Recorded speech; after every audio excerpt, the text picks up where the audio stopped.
안녕하세요. 해성교회 온라인 주일 가정예배 오신 모든 분들을 진심으로 환영합니다. 저희가 오늘부터는 가정에서도 온라인으로 주일 저녁에 함께 가족들이 모여 예배할 수 있도록 귀한 프로그램을 준비했습니다. 모든 분들을 진심으로 환영합니다. 오늘은 저희가 첫 시간으로 간단한 설명과 안내를 제가 좀 해드리겠습니다. 먼저 교회에서 받으신 이 연두색 주일 가정예배 이 유인물이 필요합니다. 괜찮으시면 홈페이지에서 받으실 수도 있고 또 주일날 이렇게 좀 가져가셔도 좋겠습니다. 이 내용이 꼭 필요합니다. 먼저 오늘의 첫 시간으로 온라인 주일 가정 예배가 왜 필요한지에 대해서 먼저 좀 말씀을 드리겠습니다. 우리 믿음의 선조들은 주일 예배를 매우 중요하게 생각했습니다. 주일 예배에 목숨을 걸 정도로 주일 예배를 철저하게 드렸는데요. 한국 교회사의 기록에 의하면 1920년대에는 주일날 이렇게 3번 모였다고 합니다. 주일날 오전 10시에는 주일학교 아이들과 어른들이 다 같이 모여서 각각의 자리에서 성경 공부를 했다고 이렇게 전해집니다. 그러다가 오후 2시에는 통합 예배로 주일학교 자녀와 부모들이 한 자리에 다 모여서 하나님께 예배를 드리는 그런 전통이 있었습니다. 그리고는 저녁에 한 8시에 또 다 모여가지고 저녁에는 마치 부흥회처럼 함께 모여 뜨겁게 기도하고 찬양하는 이런 3번 모이는 전통이 있었는데요.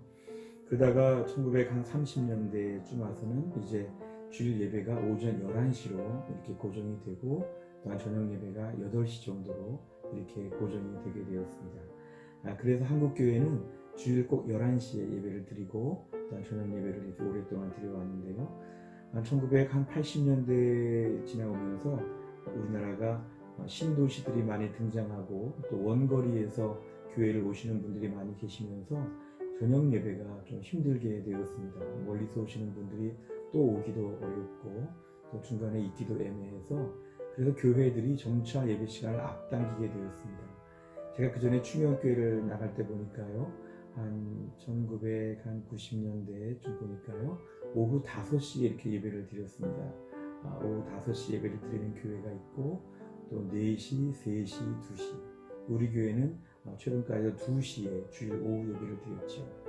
그러나 우리 교회도 처음에 84년 당시에 최초의 교회가 창립될 때 주보를 보면 저희 해성교회도 처음에는 저녁 7시 30분에 예배를 드렸다고 이렇게 기록되고 있습니다. 그러던 차에 예배가 2020년 바로 올해 이제 코로나 시기를 거치면서는 이제는 주일 예배를 분산하여 드리고 있습니다. 함께 모여 예배를 드리기가 어렵고 넓은 본당을 2m 이상 떨어져서 앉아야 되기 때문에 사실 예배 공간이 좀 부족합니다. 그래서 우리 교회는 1부, 2부, 3부 예배라고 해서 9시, 11시, 2시 모두가 동등한 주일 예배를 3번으로 나누어 이렇게 드리고 있습니다. 그런데 물론 지금 같은 경우에 주일 설교를 한번 잘 듣는 것이 한 주간을 놓고는 깊이 고민하고 또 생각하고 묵상하는 중요한 도움이 되게 되어서 주일 예배 이렇게 한번 드리는 것은 또 다른 장점이 우리에게는 있을 수가 있습니다. 집중하는 예배가 될 수 있다는 거죠. 그런데 점차 성도들이 주일 오후나 주일 저녁 시간이 흐지부지 이렇게 보낼 때가 참 많아지게 됐습니다. 예를 들어서 그냥 텔레비전을 본다든지 친구를 만난다든지 주일 성수의 개념이 우리 믿음의 선조들에 비해서 많이 무너지게 되었습니다. 사실 이렇게 되면 주일은 휴일처럼 되는 것입니다. 반나절 아침에 한번 예배드리고 와서는 하루 종일 불신자들처럼 휴일처럼 보내는 것, 이건 사실 신앙에 있어서는 매우 문제가 있는 것입니다. 이런 차원에서 볼 때 우리가 주일 성수의 개념을 회복하여 주일 저녁에 예배 드린다, 이것을 우리가 회복하려고 합니다. 둘째로 이렇게 우리가 온라인 예배를 드리는 이유 중에 하나는 뭐냐면 가정 예배의 중요성입니다. 한국교회는 초기부터 가정 예배를 중요하게 여겼고요. 한국교회 초기 역사에서는 1895년에 콜레라가 창궐하게 되자 이제 교회들이 가정 예배를 많이 강조해서 예배를 드리고 또한 평일에도, 저도 어릴 때부터 평일날 저녁에 매일 가정 예배를 드렸는데요. 아마 저희 가정뿐만 아니라 일반적으로 그런 예배들이 많이 있었습니다. 그래서 믿음의 유산을 이어가는 가정이 되었지만 지금은 점차 가정 예배가 소홀히 여겨지게 되었습니다. 여러 가지로 바쁘고 분주한 가운데 모이기도 힘들다. 뭐 이런 이유 때문에 더 그렇게 되기도 했죠. 그러니까 가정이 신앙 공동체라기보다는 가정은 그냥 하숙집처럼 내 필요한 것을 채워주는 뭐 이런 공간처럼 가정에서의 어떤 영적인 의미가 많이 사라지게 되었습니다. 이런 분위기 속에서 우리의 신앙생활은 약화될 수밖에 없습니다. 그래서 주일날은 저녁에 가족들이 모인다. 꼭 필요한 뭐 어떤 일이 있을 수는 있지만 특별한 경우에 그렇게 예외적인 경우가 있겠지만 평상시에는 주일 저녁에 몇 시에 다 모일 수 있다. 그래서 함께 모이는 것으로 우리가 저녁 예배 시간, 가정 예배를 회복하여 믿음의 공동체, 교회 같은 가정을 만들려고 하는 것입니다. 세 번째는요, 어떤 방식의 문제인데 요즘에 이 코로나 시기가 잠시 한두 달 만에 지나갈 문제가 아니라 이 사회를 크게 바꾸었다는 이런 평가를 받고 있습니다. 이럴 때 우리가 포스트 코로나 시대, 코로나 이후의 시대를 저희가 얘기할 때 이제는 온라인과 오프라인을 병행하는 시대, 바로 이것이 되었습니다. 대한예수교 장로회 총회나 정부에서도 이제는 온라인과 오프라인을 병행하는 시대, 대면과 비대면을 접목시키는 시대라고 이렇게 얘기하고 있습니다. 교회에서 주일 낮 예배는 함께 모여 다 같이 예배를 드렸지만 또한 주일 저녁에는 가족이 함께 모여서 집에서 예배를 드리는 이런 온라인 방식의 비대면 이런 예배가 매우 중요한 의미를 가질 수 있습니다. 참 감사하게도 컴퓨터나 노트북이 많이 보급되었지만 스마트폰이 전 국민의 95% 이상 보급되었다는 이런 통계를 봐도 스마트폰을 통해서 예배에 동참할 수 있다는 것도 매우 중요한 하나의 또 이렇게 플랫폼이 되겠습니다. 그러니까 우리가 오늘 스마트폰을 사용하여서 아니면 컴퓨터나 노트북을 써더라도 가족들이 저녁에 이런 모바일 상태에서의 온라인 방식을 이제 병행하는 것도 이 시대의 하나의 돌파구가 될 수 있다고 생각합니다. 그래도 우리가 이런 온라인 가정 예배를 드리면서 소요리 문답, 제가 제일 작은 책자 한 1,000원이면 구입하는 제일 작은 책자를 교회에서 이제 구입할 수 있는데요. 이 소요리 문답을 저희가 선택했습니다. 아마 교회에서 보시겠지만 임직식을 할 때 우리가 웨스트민스터 소요리 문답을 믿습니까? 또 이대로 지키겠습니까? 이런 얘기를 많이 하는데요. 웨스트민스터 소요리 문답이 도대체 뭔지, 웨스트민스터 신앙 고백은 뭔지에 대해서 많은 경우에 모르고 예라고 답하기도 합니다. 그냥 웨스트민스터 신앙 고백이라는 게 있다. 그건 믿어야 된다. 뭐 이런 식이죠. 그래서 저는 목회를 하면서 많은 신앙 고백들이 있습니다. 대표적인 이제 하이델베르그 신앙 고백도 있고요. 또 그동안에 많은 교회 종교 회의를 통해서 결정된 이런 것들이 있지만 우리 장로교회 표준 문서 신앙의 기준으로 선정되어 있는 웨스트민스터 소요리 문답을 우리가 함께 공부하려고 합니다. 우리가 큐티도 하고 또 성경을 공부하면서 때로는 이렇게 단편적인 지식들 또 성경을 본별로 공부하면서 여러 풍성함이 있지만 성경을 주제별로 또 권위 있는 정통 교리를 배우는 것은 매우 중요합니다. 신천지를 비롯한 이단들이 많이 우리를 넘보고 있을 때에 교리적으로 무장이 안 되면 성경을 많이 아는 것 같은데도 왠지 믿음이 생기지가 않고 약합니다. 우리가 이렇게 교리 공부를 해 나가면 신앙 교육을 철저하게 종합적으로 할 수 있기 때문에 그런 면에서도 매우 유익이 있다고 생각이 듭니다. 지금까지 말씀드린 차원입니다. 주일 성수의 차원과 가정 예배의 차원과 그 다음에 비대면 온라인 방식의 문화가 필요한 것과 또한 교리 교육의 중요성, 저는 한 4가지 정도를 우리가 이유로 해서 온라인 주일 가정 예배를 프로그램을 진행하려고 합니다. 우리 장로님들과 함께 의논해서 기도하는 중에 이런 순서를 준비하게 되었습니다.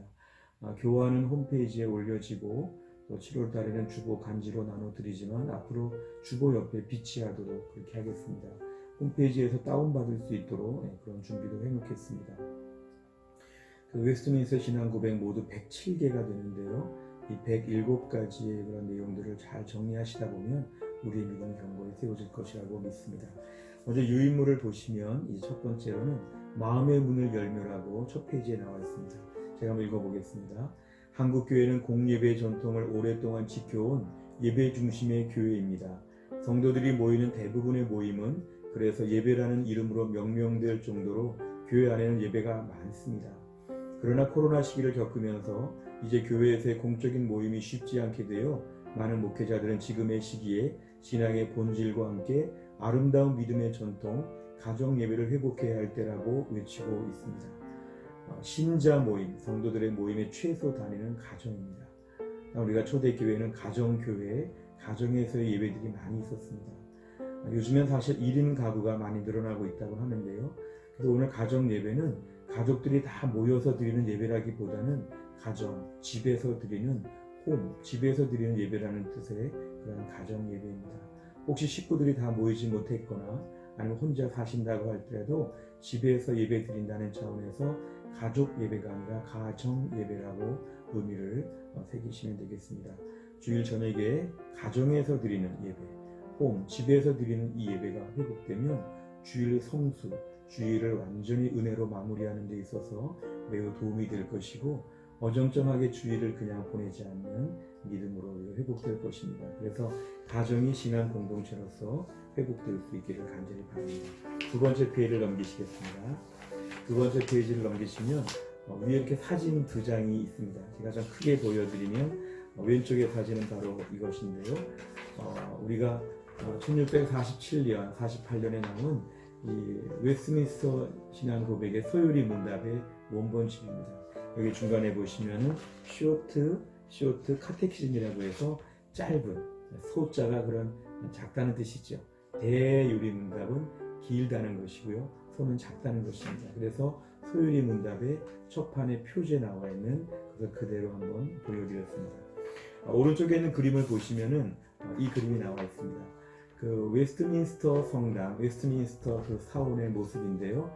제가 재작년에 안식년 때 영국 런던에 갔을 때 바로 이 교회 앞에 사진을 찍었습니다. 이 위치는 그 성당의 넓은 가운데 부분의 서쪽에 해당하는 그런 지역입니다. 서쪽에 보면 이런 식으로 모양이 되어 있고요. 제가 여기 조그맣게 앞에 나와 있는데 전체 예배당을 다 찍었습니다. 그리고 이쪽에는 지금은 기념품 가게가 있는데요. 기념품 가게 바로 뒤에 있는 이 공간이 예루살렘 챔버라고 해서 여기가 예루살렘실입니다. 굉장히 큰데요. 이 굉장히 큰 이 예배당, 사실 성공의 예배당인데 이 건물에서 바로 이 작은 공간에서 웨스트민스터 총회가 열리고 회의를 했습니다.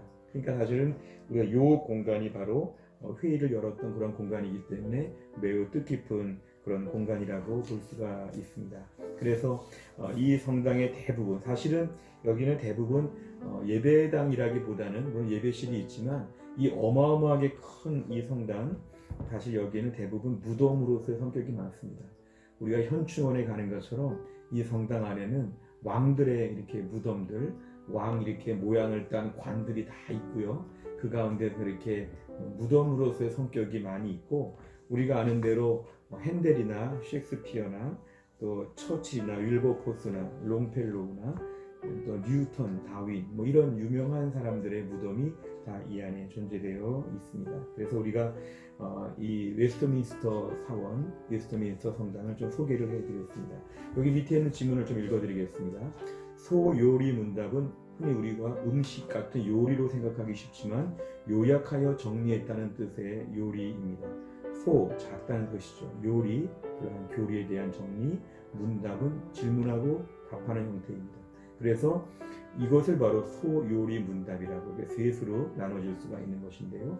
대요리 문답이 먼저 만들어졌습니다. 신앙 고백이 먼저 만들어지고 대요리 문답이 있는데, 대요리 문답은 주로 어른들을 위했다면 소요리 문답은 주로 아이들을 위한, 당시 아이들의 신앙 교육을 위해서 만들어진 그런 107개의 질문과 답입니다. 웨스트민스터라는 이 지역은 런던의 한 지역입니다. 그래서 거기에 있는 그런 예배당이고요. 1643년부터 1649년까지 긴 의회의 회의를 통해서 스코틀랜드, 영국 북쪽에 있는 스코틀랜드 교회와 영국 교회, 잉글랜드 교회와 아일랜드 교회 일체를 위해 신앙의 내용을 정리한 그런 회의가 열려지게 되었습니다. 우리 교회가 속한 장로교회의 기초는 웨스트민스터 신앙 고백, 신앙 고백을 다른 말로 신도 개요라고 합니다. 여기에서 나왔고 올까지 전 세계 장로교회의 표준 문서로서의 권위를 갖습니다. 우리나라에서는 1907년에 소요리 문답을 교리로 받아들이고 이것을 중심으로 신앙생활하고 있습니다. 그래서 이 웨스트민스터 이 성당, 초기에는 로마 카톨릭의 성당이었다가 종교개혁 이후에는 성공의 성당이 되어 있고요. 11세기부터 16세기까지 오랫동안 지어진 굉장히 큰 건물이 있습니다. 영국의 그 빅벤 의사당 근처에 있는 그런 큰 건물입니다. 이제 페이지의 오른쪽 페이지를 보시면 온라인 주일 가정 예배 순서가 있습니다. 여기 보시면 이제 앞으로 예배를 드릴 때 이대로 진행하시면 되겠는데요. 첫째는 가족들의 동의와 사랑의 초대입니다. 예배가 율법적이 좀 될 수 있지만 가족들에게 기쁨으로 참여하는 것을 잘 설명을 하시고 주일 저녁에 가정 안에서 평화로운 분위기로 예배드릴 수 있도록 동의를 구하시고 이해를 구하시고 사랑의 초대를 하시면 되겠습니다. 모두가 다 기쁘게 예배에 참석하기로 동의합니까? 이렇게 물어보시고 예배를 진행하시면 되겠습니다. 그 다음에 두 번째로는 찬양입니다. 찬송가 559장, 오늘은 제가 559장의 1절만 우리 같이 한번 찬양 드리겠습니다. 559장의 1절입니다. 559장의 1절입니다. 사철의 봄바람 불어있고 하나님 아버지 모셨으니 믿음의 반석도 든든하다. 우리 집 즐거운 동산이라. 고마워라 임마누엘. 예수만 섬기는 우리 집. 고마워라 임마누엘. 복되고 즐거운 하루하루. 오늘 제가 1절을 찬양했는데요. 앞으로 이렇게 찬송가를 함께 찬양할 수도 있고 또 교회에서 나눠드리는 분홍색 찬양집이 있습니다. 그 찬양집으로 제가 또 같이 하자고 이렇게 말씀을 드리기도 합니다. 성경은 시편 1편 중에 오늘 1편의 말씀, 1편의 1절만 오늘 같이 읽겠습니다. 시편 1편의 1절.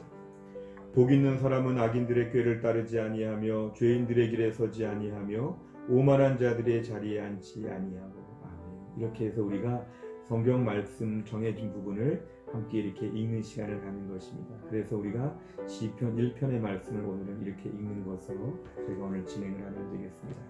소요리 문답의 강의가 그 다음에 이어지는데요. 이 시간에 교리적으로 제가 첫 번째 질문부터 답까지 해서 설명을 해드리도록 하겠습니다. 오늘은 저희가 이 중에서 첫 시간으로 웨스트민스터 소요리 문답의 서론 부분을 오늘 좀 말씀을 드리려고 합니다. 웨스트민스터 소요리 문답이 처음 만들어진 게 1943년에 있었던 웨스트민스터 총회가 있었습니다. 이 웨스트민스터 총회라고 하는 것은 런던의 그 웨스트민스터의 성당에 이렇게 다 모여서 의회가, 영국의 의회가, 잉글랜드 의회가 총회를 하게 되었는데요. 당시 스코틀랜드 교회, 북쪽의 스코틀랜드 교회는 이 의회를 통해 결정되는 신앙적인 이런 내용들을 받아들이기로 준비하고, 이것이 매우 중요한 그러한 의회에서의 결정이면서 동시에 신앙적인 총회가 되었습니다. 당시에 이렇게 회의의 배경을 말씀드리면 영국 교회의 종교 개혁은 조금 다른 지역과 좀 다릅니다. 왜냐하면 처음에 16세기 초반에 있었던 그 영국 교회에 영국의 그 국왕 헨리 8세는 어떤 이렇게 종교 개혁을 위한 이런 거라기보다는 자기의 지금 아내와 이혼을 하는, 또 자기 아내와의 결혼을 애초에 무효로 하는, 뭐 이렇게 가정의 결혼과 이혼 이런 관계에 대한 문제를 놓고 교황에게 뭔가 이렇게 요청을 하려고 했다가 사실은 그게 좀 잘 생각대로 되지 않자 여러 정치적인 이유를 가지고 어떤 결정을 내렸냐면 영국 안에 있는 로마 카톨릭 교회, 영국 안에 있는 모든 성당들 교회들은 영국 교회는 교황의 지배를 받지 아니하고 영국 왕의 지배를 받는다. 이것을 우리가 수장령이라고 합니다. 1534년에 보면은 왕이 모든 교회를 관할한다. 그러니까 교황에게 가지 말고 앞으로 헨리 8세 왕에게 와서 교회의 중요한 결정들을 의논하라. 이런 식으로 이제 교회의 어떤 지배력을 강화하게 됩니다. 그러면서 영국 교회는 모든 교회 의식은 카톨릭적으로 그냥 가고 교리적인 부분에 있어서는 저 대륙에서의 종교 개혁의 사상을 들여와서 이렇게 혼합하게 됩니다. 이 영국 교회의 개혁은 처음부터 이렇게 예식은 카톨릭, 내용은 개신교 이런 식으로 조합이 돼서 이 개혁은 처음부터 확실한 개혁이라기보다는 어떤 중도적인 한쪽에 분명한 것을 거부하고 중도적인 이렇게 교회의 개혁을 추구하게 되었습니다. 그런데요, 헨리 8세의 아들이었던 에드워드 6세가 1547년에 이렇게 왕이 되어서 아버지의 그런 종교 개혁, 영국의 성공회로서의 종교 개혁을 어느 정도 따라가다가 1553년이 되자 메리 여왕, 헨리 8세의 딸이었는데요. 메리 여왕이 등극하게 되자 영국 교회는 다시 카톨릭으로 돌아가게 됩니다. 그러면서 많은 사람들이 순교하게 되고 다시 옛날 카톨릭으로 가는 혼란을 겪게 됩니다. 그러다가 1558년에 엘리자베스 1세 여왕이 등장하여 1603년까지 비교적 장기간에 엘리자베스 1세 여왕이 영국을 다스리면서 이제 교회는 성공의 종교개혁 이후에 개혁된 교회로의 모습으로 영국 교회가 바뀌어지게 되는데요. 엘리자베스 1세의 마음은 종교개혁, 교회개혁, 복음으로 가까이 이런 쪽이라기보다는 왕권을 강화하는, 그러니까 왕 중심으로서의 이 성공회를 강화하는 이런 쪽이 되었기 때문에 사실은 어정쩡한 종교개혁이 아니라 확실한 종교개혁을 요구했던 청교도들에게 있어서는 매우 갈등이 많고 어려움이 있었습니다. 그러다가 엘리자베스 1세 이후에 1603년에 제임스 1세, 스코틀랜드 제임스 6세가 내려와서 제임스 1세로 전체를 다 다스리는 왕이 되었는데요. 제임스 1세 시대가 되어서 이 제임스 1세는 이제 로마 카톨릭의 주교 제도를 교회에다 도입하려고 합니다. 사실 이거는 종교 개혁의 뒷걸음질을 치는 것이죠. 그래서 다시 종교 개혁이 옛날로 돌아가는 것이 아닌가 이럴 때에 의회와의 많은 갈등이 있었습니다. 많은 갈등이 있고 좀 불편한 가운데 있었는데요. 1625년에 그의 아들 제임스 1세의 아들 찰스 1세가 이제 왕이 되자 의회와 왕의 관계가 급격하게 이제 어려워지게 되었습니다.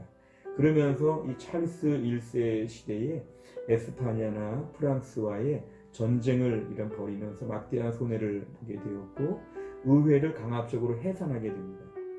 그러다가 이 찰스 1세라는 그 영국의 왕이 스코틀랜드를 향해서도 주교 제도를 도입하려는 이런 무모한 시도를 합니다. 스코틀랜드는 존 낙스 이후에 더 장로교회 신앙으로 철저한 종교 개혁을 하는 그런 교회였는데요. 그러다 보니까 큰 반발을 일으키게 되고 결국 스코틀랜드와 전쟁을 벌이게 됩니다. 이런 전쟁을 통해서 제1차, 2차 주교 전쟁이라고 하는데요. 이런 전쟁을 통해서 찰스 1세 왕은 패하게 되고 무력하게 됩니다.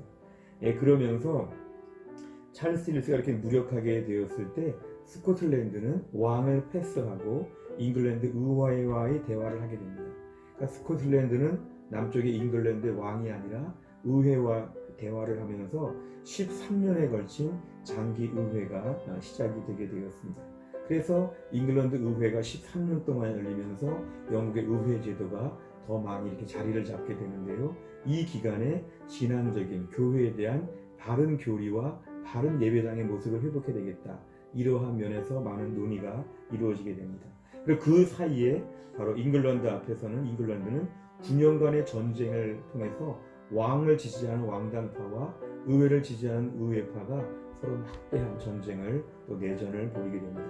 이 전쟁의 끝은 1649년에 찰스 1세가 처형되는 것으로 이 내전들이 마무리가 되게 됩니다. 이러한 전쟁이 한참 벌어질 때 찰스 1세가 이끄는 왕당파가 의회파를 더 이렇게 많이 우세하게 이끌게 되었을 때 의회파는 스코틀랜드 북쪽 지역에다가 2만 명의 원군을 요청합니다. 그래서 2만 명의 원군이 와서 의회파를 더 도와주면서 결국 이제 왕당파 찰스와의 전쟁에서 이기게 되는데요. 그러면서 2만 명의 군대가 내려오면서 그때 8명의 특사를 파견합니다. 이 8명의 특사가 바로 스코틀랜드의 그런 교회의 신앙 사상을 남쪽 잉글랜드에다가 전해주려고 하는 이러한 교회의 지도자들이 오게 되었습니다. 그래서 스코틀랜드 교회는 스코틀랜드의 다른 신앙을 남쪽 잉글랜드에게 잘 접목시키기 위해서, 그래서 잉글랜드와 스코틀랜드와 아일랜드까지 모두가 다 정통 바른 교리를 만들려고 하는 이런 목적으로 이 회의가 진행이 되게 되었습니다. 그래서 모두 151명이 참석했다고 전해지는 이 회의에서 무려 5년이 넘는 기간 동안에, 그러니까 전체 의회 기간 중에서 이 종교 회의를 통해서 5년 반 이상의 일정을 통해서 1163회에 걸쳐서 모였다고 전해지는데요. 그러면서 웨스트민스터 신앙 고백서와 대요리 문답, 소요리 문답, 예배 모범, 장로교 정치 이런 것들이 지금 다 정리가 돼요. 우리가 오늘 우리 교회도 여기에서 정해진 틀을 가지고 교회의 기본적인 헌법의 내용이 만들어져 있습니다. 여기까지 내용이 오늘 서론이 되겠습니다. 다음 주는 이제 첫 번째 질문부터 시작해서 내용들을 진행하겠습니다. 그 다음에 순서는 뭐냐면 이제 보시면 다섯 번째 합심 기도 시간입니다. 합심 기도가 또 중요한데요. 첫째는 지난 한 주간의 삶을 나누는 시간을 갖습니다. 가족들이 지금부터는 제가 잠시 음악을 틀어드리는 이런 시간을 갖게 될 때 한 주간 동안 특별한 일이 무엇이 있었는지를 잠시 나누시는 가정만에서의 독자적인 진행하는 시간이고요. 두 번째, 새로운 한 주간의 기도 제목, 앞으로 주일을 지나고 나서 어떤 일들이 계획되어 있는지 그런 기도 제목들을 좀 나누는 시간을 통해서 함께 대화합니다. 그리고 세 번째는 합심 기도, 이렇게 나눈 기도 제목 가지고 가족끼리 손을 잡고 기도해도 좋고 가족이 함께 기도하면서 아버지가 기도하든 어머니가 기도하든 식구 중에 한 명이 마무리 기도하는 시간을 갖는 것으로 합심 기도를 마무리하시면 되겠습니다. 그 다음에 주기도문까지 하시면 예배가 마쳐지게 되어 있습니다. 뒷페이지를 보시면 삶의 열매를 거두며 이 내용을 좀 보시길 바랍니다. 흔히 가정에서 예배에 실패하는 이유는 모일 시간이 없거나 바쁘거나 귀찮거나 여러 가지 이유가 있는데 돌아보면 우리가 텔레비전 시청이나 유튜브나 컴퓨터 등 다른 시간들 빼앗기는 게 훨씬 더 많습니다. 그래서 우리가 우선순위에 있어서 가정 예배가 매우 중요하다 잘 설명을 해주시기를 바랍니다. 주일 저녁에 이렇게 한 20분 정도 대략 시간을 내서 함께 모이고 말씀을 나누게 되면은 꾸준히 하나님 말씀을 같이 나누면서 집에서도 예배드린다. 엄마가 아빠가 아이들을 위해 기도한다. 아이들이 엄마 아빠를 위해서 기도한다.